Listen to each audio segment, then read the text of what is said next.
بسم اللہ الرحمن الرحیم اللہ رب محمد صلی علیہ وسلم نحن عباد محمد صلی علیہ وسلم لی خمسۃ اطفی بہا حر الوباء الحاطمہ المصطفیٰ والمرتضیٰ وابناہما والفاطمہ۔ یزید کے بارے میں علماء اہل سنت کا موقف کیا ہے؟ علماء اہل سنت نے یزید پر لعنت کرنے کو درست کہا ہے یا نہیں کہا؟ یا علماء اہل سنت میں سے کون کون سے علماء یزید کے کفر کے قائل ہیں؟ چونکہ محرم الحرام کی آمد بالکل نزدیک ہے تو یہ موضوعات لوگوں کو انتہائی تذبذب کا شکار کرتے ہیں۔ نبی پاک صلی اللہ تعالیٰ علیہ وبارک وسلم کی حدیث مبارکہ یزید کے ضمن میں انتہائی اہمیت کی حامل ہے۔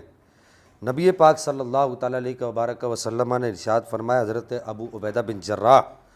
رضی اللہ تعالیٰ عنہ و ارضاہ عنہ اس حدیث مبارکہ کی راوی ہیں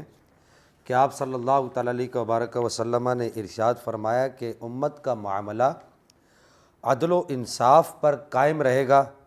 یہاں تک کہ رخنہ اندازی کرنے والا پہلا شخص بنی امیہ سے ہوگا اور نام اس کا یزید ہوگا۔ یہ مجموع الزوائد جلد 5 صفحہ نمبر 241 کی حدیث مبارکہ ہے۔ یہی حدیث مبارکہ سوائق محرقہ میں بھی ابن حجر مکی رحمہ اللہ نے صفحہ نمبر 219 پر نقل کی ہے، اور مجموع الزوائد میں صاحب مجموع الزوائد نے اس حدیث مبارکہ کے تمام راویوں کو ثقہ قرار دیا، سوائے ایک راوی اس حدیث مبارکہ میں مکحول ہے، اس پر بھی صرف اتنا سا کلام کیا ہے صاحب مجموع الزوائد نے کہ مکحول نام کا جو راوی ہے اس کی حضرت ابو عبیدہ بن جراح رضی اللہ تعالیٰ عنہ و ارضاہ عنہ سے ملاقات ثابت نہیں ہے۔ اس کے علاوہ اس حدیث مبارکہ پر کوئی بھی جرح نہیں ہے۔ اسی طریقے سے محدث رویانی نے اپنی مسند میں حضرت ابو دردہ سے روایت کیا ہے کہ نبی پاک صلی اللہ تعالیٰ علیہ وبارک وسلم نے ارشاد فرمایا کہ میرے طریقے کو بدلنے والا سب سے پہلا شخص بنو امیہ میں سے ہوگا اور اس کا نام یزید ہوگا۔ یہ حدیث مبارکہ سوائق محرقہ میں ابن حجر مکی نے اپنی کتاب سوائق محرقہ کے صفحہ نمبر 219 پر نقل کی ہے، اور امام سیوطی نے اسے تاریخ الخلفاء میں بھی نقل کیا ہے۔ نبی پاک صلی اللہ تعالیٰ علیہ وبارک وسلم کے یہ دو ارشادات گرامی ان لوگوں کے لیے کفایت کرتے ہیں جو یزید کے ساتھ کھل کر محبت کرتے ہیں یا چھپ کر محبت کرتے ہیں، یا یزید کو اپنا امیر المؤمنین کہتے ہیں یا اس کے عاشق صادق بنے پھرتے ہیں۔ ان سب لوگوں کو اس حدیث مبارکہ سے درس عبرت حاصل کرنا چاہیے کہ یزید کوئی اس قابل آدمی نہیں ہے کہ اس کو امیر المؤمنین یا اس کے ترانے گائے جائیں۔ اسی طریقے سے ایک حدیث مبارکہ فتح الباری جلد اول صفحہ نمبر 216 اور دلائل النبوہ جلد 8 صفحہ نمبر 466 پر بھی موجود ہے، اور یوں ہی ابو الفداء عماد الدین ابن کثیر نے البدایہ والنہایہ جلد 8 صفحہ نمبر 31 پر اس حدیث مبارکہ کو نقل کیا ہے کہ حضرت سیدنا ابو ہریرہ رضی اللہ تعالیٰ عنہ و ارضاہ عنہ کو جو نبی پاک علیہ الصلاۃ والسلام نے آنے والے ادوار میں فتنوں کی خبر دی تھی، ان میں سے ایک فتنہ یہ بھی تھا کہ حضرت ابو ہریرہ رضی اللہ تعالیٰ عنہ و ارضاہ عنہ یہ دعا کیا کرتے تھے کہ کہتے تھے کہ ابو ہریرہ کہتے تھے کہ مجھے رسول اللہ صلی اللہ تعالیٰ علیہ وبارک وسلم نے ارشاد فرمایا ہے کہ تعوذوا باللہ من سنۃ 60 و امارت الصبیان، اللہ تعالیٰ کی امارت الصبیان، اللہ تعالیٰ کی پناہ مانگا کرو 60 ہجری سے اور چھوکروں کی حکمرانی سے۔ اور یوں ہی حضرت ابو ہریرہ رضی اللہ عنہ و ارضاہ عنہ سے یہ مروی حدیث مبارکہ حافظ ابن حجر عسقلانی نے بھی نقل کی ہے۔ اللہ جل مجد الکریم نے حضرت ابو ہریرہ کی دعا کو قبول بھی فرمایا۔ آپ کو 59 ہجری آپ دنیا سے تشریف لے گئے، اللہ تعالیٰ نے موت کی آغوش سے ہمکنار کر دیا، آپ کی وفات ظاہری ہو گئی۔ تمام محدثین نے اس حدیث مبارکہ کے تحت اس بات کو لکھا ہے کہ یہ 60 ہجری کے فتنوں سے جو نبی پاک نے حضرت ابو ہریرہ کو پناہ مانگنے کا حکم ارشاد فرمایا، یہ 60 ہجری کے فتنوں کا جو سب سے عظیم فتنہ ہے وہ یزید ہی ہے، اس کے علاوہ اور کوئی نہیں ہے۔ یعنی حضرت ابو ہریرہ رضی اللہ تعالیٰ عنہ و ارضا و عنا 60 ہجری میں یزید کے آنے والے فتنے سے پناہ مانگا کرتے تھے۔ تاریخ الخلفاء للسیوطی صفحہ نمبر 143 پر یہ حدیث مبارکہ موجود ہے کہ اہل مدینہ نبی پاک صلی اللہ تعالیٰ علیہ وبارک وسلم کے شہر کے رہنے والے لوگ، اور علامہ واقدی نے اس حدیث مبارکہ کو کئی اسناد سے نقل کیا ہے کہ اہل مدینہ یہ کہتے تھے، حضرت سیدنا عبداللہ بن حنظلہ جو غسیل الملائکہ صحابی تھے، ان کے بیٹے حضرت عبداللہ، وہ یہ کہتے تھے کہ خدا کی قسم ہم نے اس وقت تک یزید پر خروج نہیں کیا یہاں تک کہ ہمیں خوف ہو گیا کہ اگر ہم نے اس کے خلاف خروج نہ کیا اور اس کی بیعت نہ توڑی تو کہیں ہم پر آسمان سے پتھر نہ برسیں۔ یزید امہات اولاد اور بنات و اخوات سے نکاح کرنے والا، شرابی اور تارک صلاۃ انسان ہے۔ یہ حضرت عبداللہ بن حنظلہ غسیل الملائکہ ارشاد فرما رہے ہیں۔ پھر یزید کے بارے میں بعض لوگوں کو یہ تردد ہوتا ہے کہ یزید پر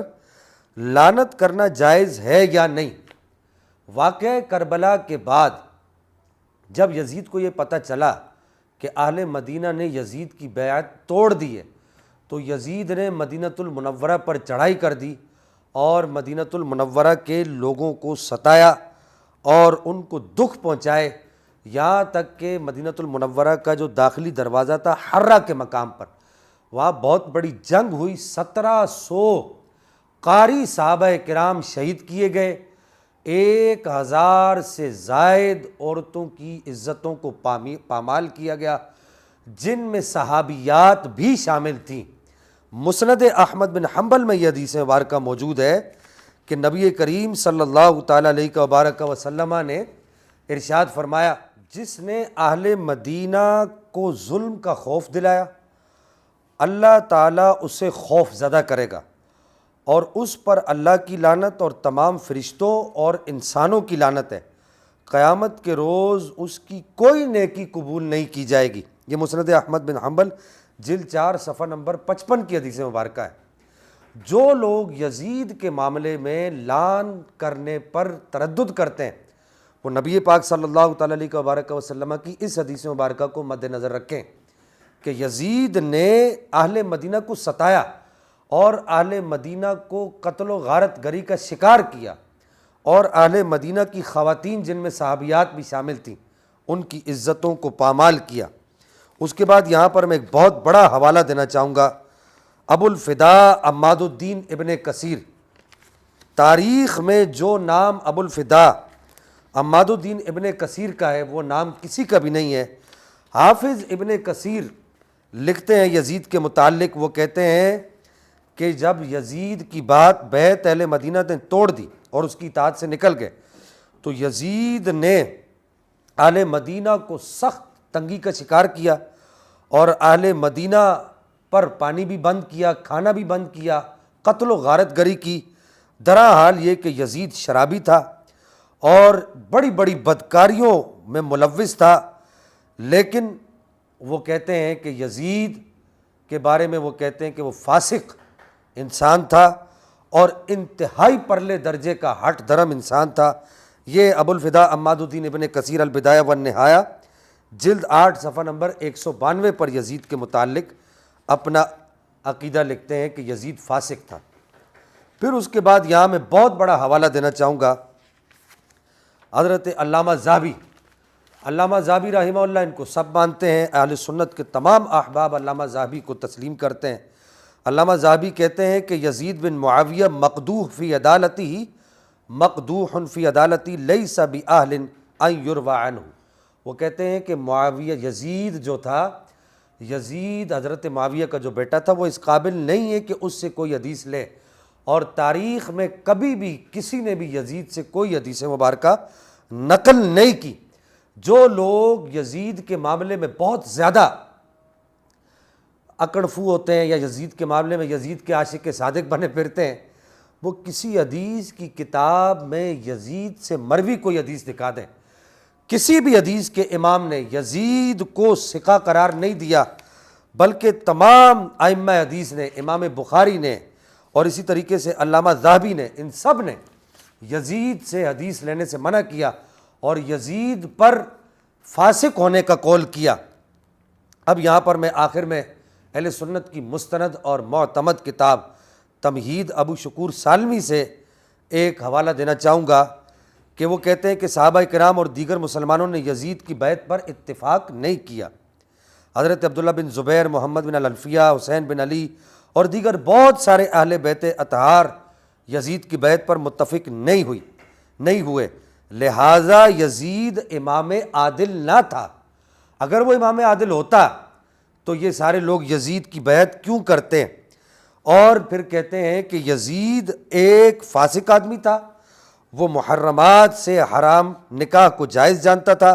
یہ تمہید ابو شکور سالمی ہے اور اس کا صفحہ نمبر 170 ہے۔ ملا علی قاری المکی رحمہ اللہ شرح فقہ اکبر میں کہتے ہیں کہ یزید کے کفر میں اختلاف ہے، جو کچھ اس سے وارد ہوا ہے وہ اس کے کفر پر دلیل ہے۔ یہ ملا علی قاری رحمہ اللہ لکھ رہے ہیں، مثلا خمر کو حلال قرار دینا، یعنی شراب کو حلال قرار دینا، اور امام حسین رضی اللہ تعالیٰ عنہ عنہ کے قتل کے بعد اس کا یہ کہنا کہ میں نے اہل بیت کو اس کا بدلہ دیا ہے جو کچھ میرے وڈیروں کے ساتھ میدان بدر میں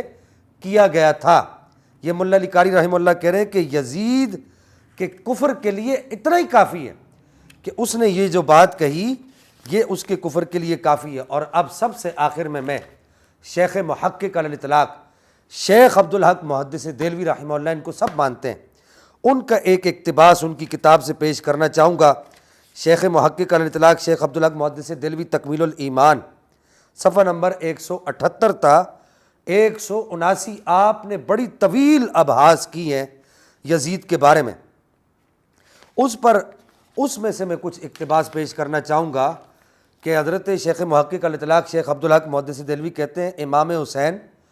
اور اہل بیت کی شہادت سے وہ کبھی بھی مسرور اور مطمئن نہیں ہوا۔ ایک قول یہ بھی کیا جاتا ہے، تو شیخ محقق کہتے ہیں ہمارے نزدیک یہ رائے مردود اور باطل ہے، یہ رائے درست نہیں ہے، بلکہ وہ امام حسین اور اہل بیت کی شہادت سے خوش ہوا، کیونکہ یزید کی اہل بیت سے عداوت اور اہل بیت کی اعانت اور ذلت کے واقعات تواتر کے ساتھ اس سے سرزد ہوتے رہے۔ ان تمام واقعات سے انکار کرنا ازرائے تکلف ہے، کہتے ہیں ان تمام واقعات سے انکار کرنا یہ تکلف کی راہ ہے، زبردستی اپنے آپ کو مشکل میں ڈالنے والی بات ہے۔ شیخ محقق کہتے ہیں یہ تو تواتر والی باتیں، اور تواتر کی باتوں پر کوئی بھی جرح نہیں کر سکتا۔ آگے شیخ محقق کہتے ہیں ایک طبقے کی رائے یہ کہ قتل حسین دراصل گناہ کبیرہ ہے، کیونکہ ناحق مومن کا قتل کرنا گناہ کبیرہ میں آتا ہے، کفر میں نہیں آتا، مگر لعنت تو کافروں کے لیے مخصوص ہے۔ ایسی رائے کا اظہار کرنے والوں پر افسوس ہے، یہ شیخ محقق کہہ رہے ہیں، کہتے ہیں ایسی رائے کا اظہار کرنے والوں پر افسوس ہے، وہ نبی علیہ السلام کے کلام سے بھی بے خبر ہیں، کیونکہ سیدہ فاطمہ طیبہ طاہرہ رضی اللہ تعالیٰ عنہا اور ان کی اولاد سے بغض اور عداوت رکھنا اور انہیں تکلیف دینا اور ان کی توہین کرنا باعث ایذا و عداوت نبی صلی اللہ تعالیٰ علیہ وآلہ وسلم ہے۔